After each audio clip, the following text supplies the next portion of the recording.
ताप्ती के तट पर 26 जनवरी 1930 को कांग्रेस के लाहौर अधिवेशन में स्वराज्य की शपथ ली गई थी, पर वो शपथ अधूरी रह गई थी। माननीय सभापति महोदय, अभी इस सदन में हमारे साथी गोखले जी द्वारा जो भारत के उस राज्य को रिप्रेजेंट करते हैं जो फाइन आर्ट्स और गरिमा में अपना एक उच्च स्थान रखता है, जिसे बंगाली भद्र लोक कहा जाता है, परंतु आज उस इनिशिएशन के साथ मुझे लगता है उस भद्रता के साथ जो क्रूर मजाक हुआ है उसके ऊपर बात करते हुए मैं पीड़ा के साथ अपना निवेदन प्रारंभ करता हूं। आज हम गृह मंत्रालय के विषय में चर्चा के लिए एकत्र हुए हैं और हमारी सरकार 26 मई 2014 को आने के बाद गृह मंत्रालय की टोन एंड टेनर में क्या परिवर्तन आया, इसे मैं सिर्फ दो वानगी में बताना चाहता हूं। 26 मई 2014 के बाद आप सबको ध्यान होगा, उससे पहले बीएसएफ जो कि गृह मंत्रालय के अंडर में आता है, पहले उधर से बहुत फायरिंग हुआ करती थी।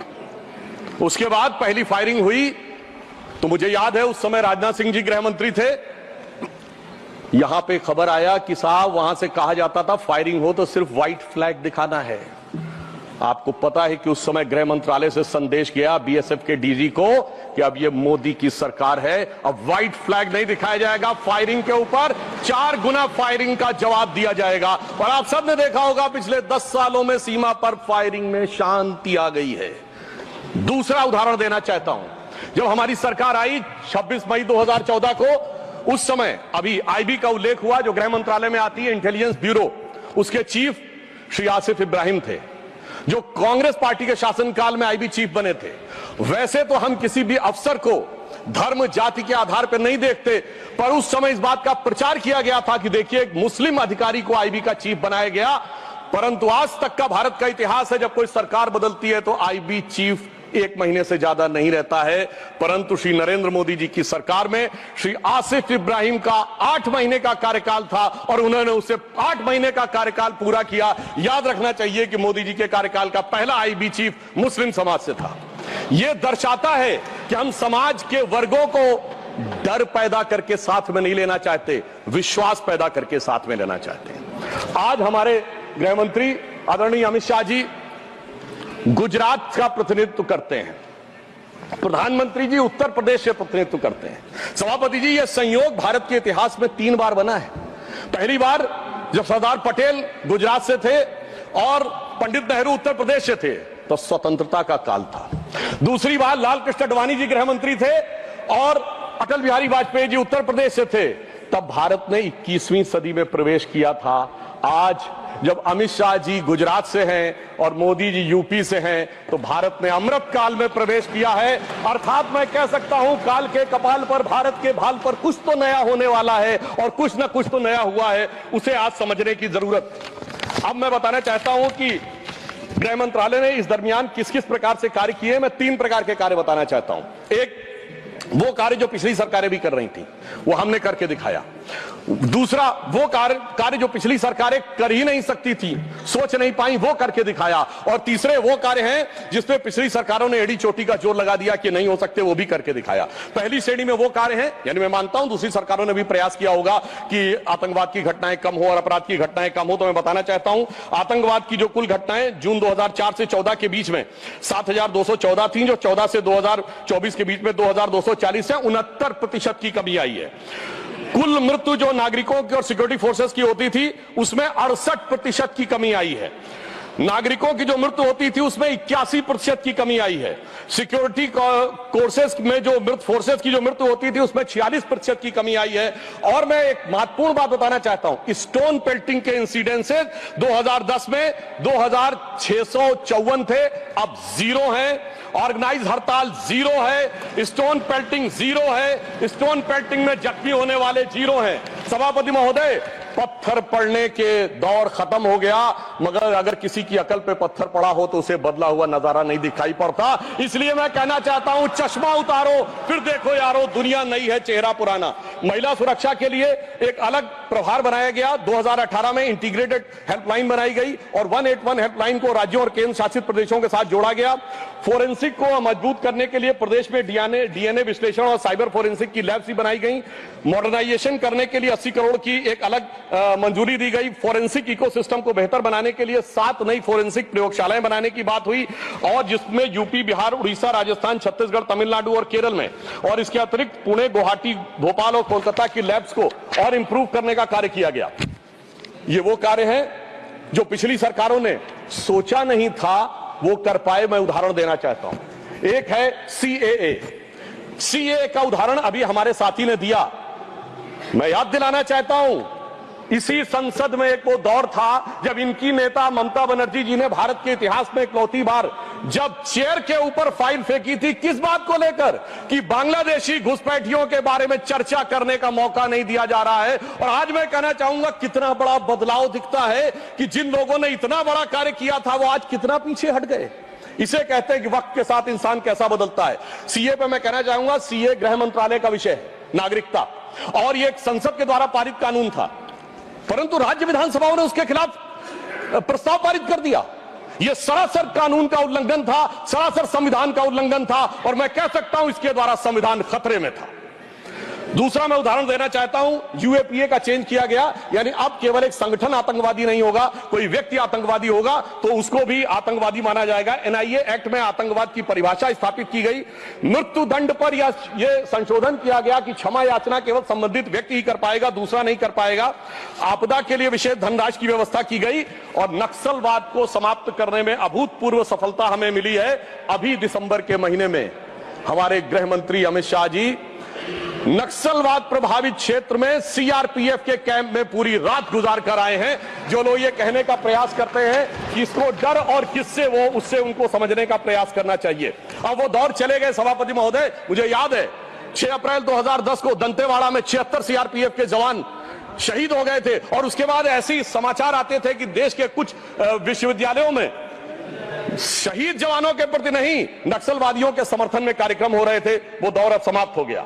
अब तीसरी श्रेणी में बताना चाहता हूं, वो काम आते हैं, किए हैं गृह मंत्रालय ने जो पिछली सरकारें कहती रही कि ये नहीं हो सकता, नहीं हो सकता, वो करके दिखाया।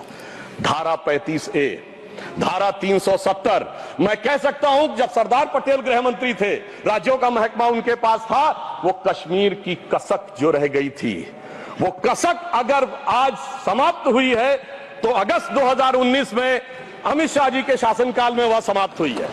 मैं कहना चाहता हूं श्यामा प्रसाद मुखर्जी जी ने पहला बलिदान दिया था।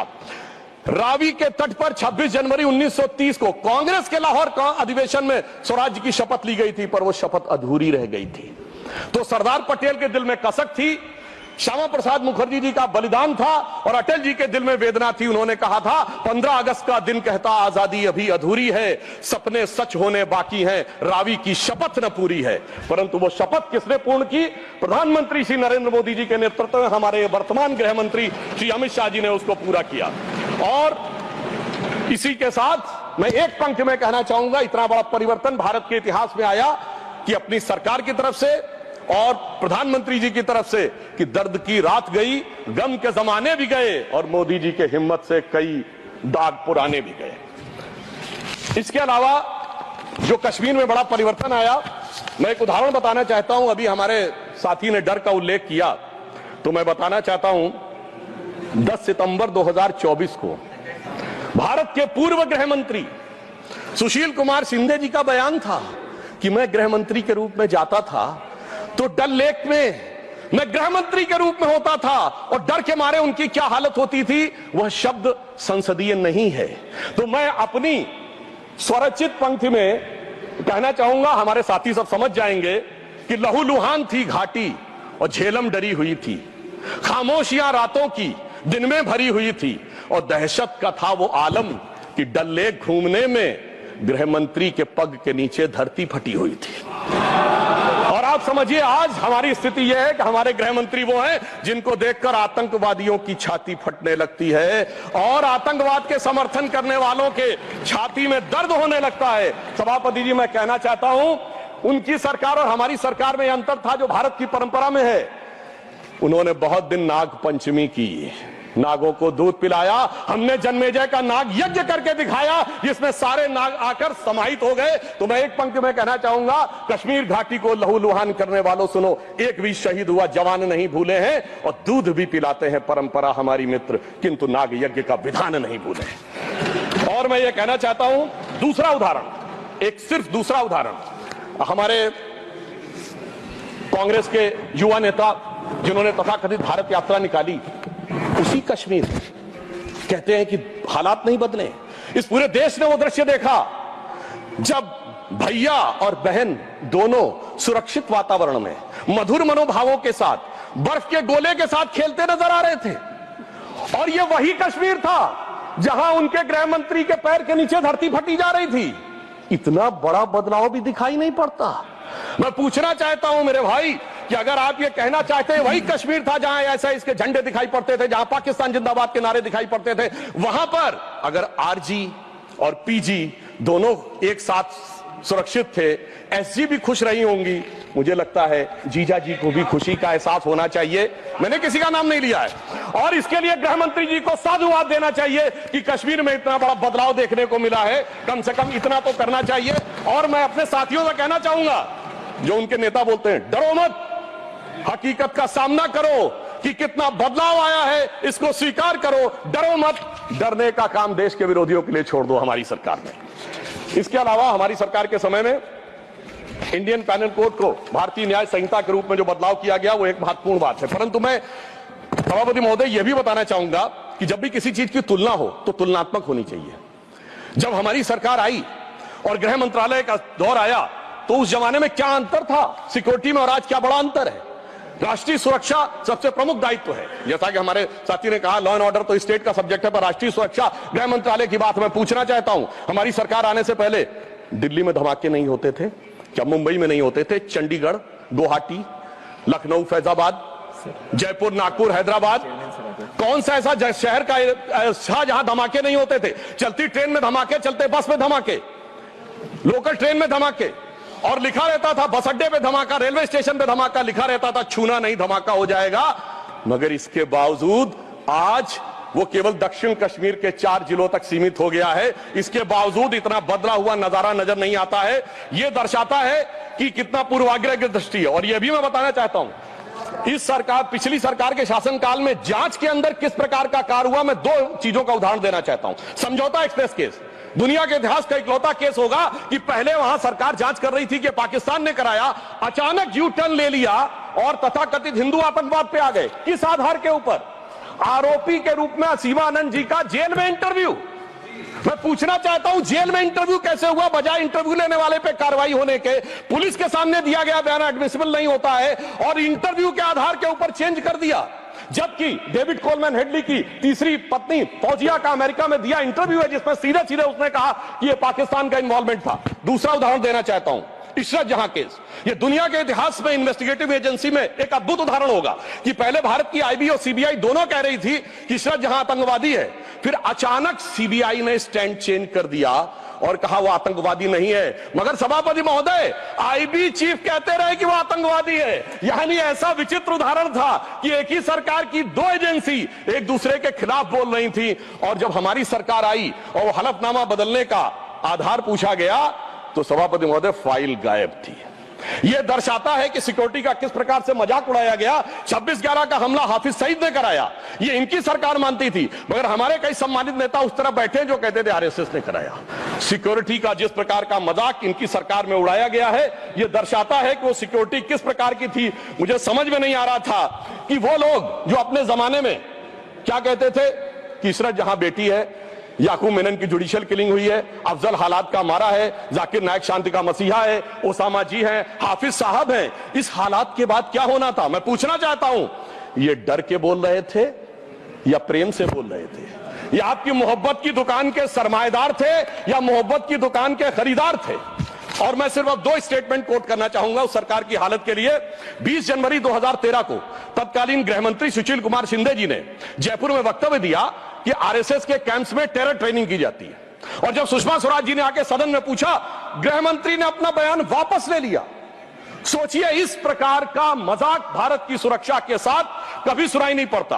और 14 जुलाई 2011 को कांग्रेस के एक चिर युवा नेता जो चिर क्रोधित और चिर आक्रोशित रहते हैं, उन्होंने एक वक्तव्य दिया था, but terrorism is something that is impossible to stop all the time. यानी हमेशा के लिए आतंकवाद को रोकना मुमकिन नहीं है। सभापति महोदय, जिस सरकार का चाल चलन ऐसा था, उसके हालात में रोकना मुमकिन नहीं था, पर आज मोदी जी की सरकार है तो मोदी है तो मुमकिन है, वो हमने करके दिखाया। मैं दूसरा बताना चाहता हूं उदाहरण। एक दौर था जिस जमाने में 26/11 हमले के बाद से पहले 2007 में आंतरिक सुरक्षा के लिए नीति क्या थी? हवाना में जाके यह कहा कि पाकिस्तान आतंकवाद से पीड़ित देश है। यह भारत सरकार का ऑफिशियल स्टेटमेंट था। 26/11 के हमले के केवल 9 महीने बाद जुलाई 2009 में शर्म एल शेख में ज्वाइंट डिक्लेरेशन में बलूचिस्तान का उल्लेख आया और यह कहा गया टेरर के अटैक से टॉक्स प्रभावित नहीं होंगी। मगर सभापति महोदय, जो हमारी सरकार आई तो हमने कहा टेरर के साथ टॉक्स नहीं होंगी। और जब से मोदी जी की सरकार आई है, हमने इस बात को बिल्कुल साफ साफ कर दिया है। और इसीलिए पिछले 11 साल ऐसे जब कोई औपचारिक द्विपक्षीय वार्ता नहीं हुई सभापति महोदय, क्योंकि जब से हमारे गृह मंत्री जी आए हैं, हालात में जानते क्या बदलाव आया है? उस जमाने में शांति के कबूतर उड़ा करते थे, अब गुरु गोविंद सिंह जी के बाज उड़ते हैं। और जिसे हम अपने लखनऊ की भाषा में कहते हैं कि अम्मा मियां वो दिन लद गए जब उस्ताद लल्लू खा फाख्ते उड़ाया करते थे। और अब वो बदलाव ये देखने को मिला है। ये लोग तो वो हैं सभापति महोदय जिन्हें भारत इतना कमजोर चाहिए था, किसी संसद भवन की छत के ऊपर जो शेर बने हैं उसके लिए लोग गए थे कोर्ट में कि शेर ज्यादा आक्रामक दिख रहे हैं। यानी इन्हें शेर बिल्ली जैसे चाहिए थे, बिल्ली जैसे नहीं, भीगी बिल्ली जैसे चाहिए थे। परंतु शायद ये भूल गए कि हमारे प्रधानमंत्री जी और गृह मंत्री जी गुरु गोविंद सिंह जी से भी प्रेरणा लेते हैं, शिवाजी महाराज से भी प्रेरणा लेते हैं, महाराणा प्रताप से भी प्रेरणा लेते हैं। और उनकी तरफ से हमारी नीति के लिए कहना चाहूंगा कि मन में है धैर्य और तन में प्रचंड शौर्य, बन चंद्रगुप्त मौर्य प्रलय मचाएंगे। और महाराणा और शिवा की संतति कहाते हम शीश कट जाए भले झुकने ना पाएंगे। और बार बार छेड़िए ना भारत स्वाभिमान को, अन्यथा बाद में बहुत पछताएंगे। सौगंध मां भवानी की उठेगी ललकार जब आपके घरों पे चील कौवे मंडराएंगे। और ये आपने देखा, ये बालाकोट में भी दिखा, ये सर्जिकल स्ट्राइक में भी दिखा। पर तब हमारे विरोधी क्या कहते थे? आदमी मरे थे कि कौवे मरे थे, पेड़ गिरी थी कि बिल्डिंग गिरी थी। इस प्रकार के मजाकिया बात करने वाले लोगों को मैं बताना चाहता हूं कि भारत की व्यवस्था, अभी एक विषय का उल्लेख आया हमारे साथी ने, मैं एक बात पूछना चाहता हूं। वोटर डुप्लीकेशन की बात हमारे विरोधी उठाते हैं। मैं कहना चाहता हूं, अगर वोटर डुप्लीकेशन की बात करना चाहते हो तो पहले सिटीजनशिप डुप्लीकेशन तो क्लियर कर लीजिए। क्यों नहीं एनआरसी के लिए हां बोल देते हैं, उसके बाद यह मुद्दा ही खत्म हो जाएगा। भाई जब आप कह रहे हैं कि वोटर्स को लेकर आपके मन में संदेह है तो एक बार एनआरसी करवा दीजिए, दूध का दूध पानी का पानी। मगर सभापति महोदय, एनआरसी क्यों नहीं करानी है? उसका कारण यह है कि पिछले चुनाव में सबसे बड़ी जीत कहां पे हुई है? असम की धुबरी सीट पे कांग्रेस के नेता रकीबुल हसन 10,25,000 से जीते हैं। और असम के जो हमारे साथी यहां बैठे होंगे, धुबरी को मिनी बांग्लादेश कहा जाता है। तो इसलिए एनआरसी नहीं करानी है, मगर डुप्लीकेशन का मुद्दा उठाना है। मैं पूछना चाहता हूं जो लोग इस विषय को उठाना चाहते हैं। सर मैंने तो बोला ही नहीं, मैंने तो सिर्फ ये तारीफ की वो जीते हैं। I have just put up the facts and nothing personal. I have said he has got the biggest. Sir हमने तो सिर्फ एक डाटा बताया है। Sudhanshu ji, take your seat. Honourable members, एक second, 1 second. Honourable members, my very extensive ruling is there that this house, the Council of States, is well within its rights to discuss conduct of any person, including member of that house. Not, I will look into it. Look at 1 second. 1 second. Honorable HM. मान्यवर, मैं बड़े ध्यान से माननीय सदस्य का भाषण सुन रहा था। इन्होंने कोई टिप्पणी माननीय सदन के दूसरे सदन के सदस्य के लिए नहीं की। इनका जीत का मार्जिन बताया, वो रिकॉर्ड का हिस्सा है मान्यवर, भारत के चुनाव आयोग के रिकॉर्ड का हिस्सा है। और इसमें अगर थोड़ा ऊपर नीचे होता होगा 2-5 हजार तो कल भाई लेटर देकर सुधार देना सुधांशु। नहीं, एक सेकेंड।